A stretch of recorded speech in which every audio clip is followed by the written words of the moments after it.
Bayi mungil berjenis kelamin laki-laki ini ditemukan di halaman rumah salah seorang warga di Desa Todopulia, Kecamatan Tandralili, Kabupaten Maros, Sulawesi Selatan. Saat ditemukan, kondisi bayi terbungkus sarung dan baru saja dilahirkan, mengingat ari-ari sang bayi masih ada. Sang bayi pun sempat dilarikan ke puskesmas untuk dilakukan pemeriksaan setelah kondisinya lemas. Bayi malang ini kini dititipkan di rumah kepala desa setempat sebelum diserahkan sepenuhnya ke pihak dinas sosial.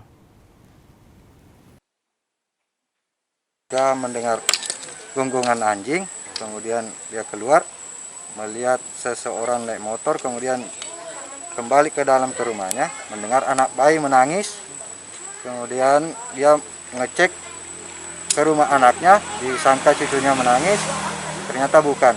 Kembali ke rumahnya lagi, dengar menangis, cuma disangkanya ada yang aneh-aneh kayak hantu. Kiranya begitu ya. Nah, kemudian dia beranikan diri membangunkan anaknya lagi, keluar ngecek, ternyata ditemukan seorang bayi, sesosok bayi di depan rumah atau halaman rumah. Itu terbungkus Pak ya, bayinya? Dalam keadaan terbungkus. Masih ada hari-harinya ya Pak? Masih ada hari-harinya. Bayi tersebut dalam kondisi sehat dan normal.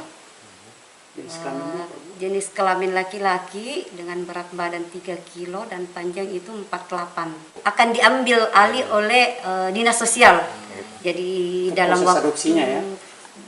waktu dekat ini paling lambat mungkin hari Selasa akan diambil, dinas sosial akan menunjuk lembaga untuk menitipkan ini bayi tersebut sambil mengurus mungkin proses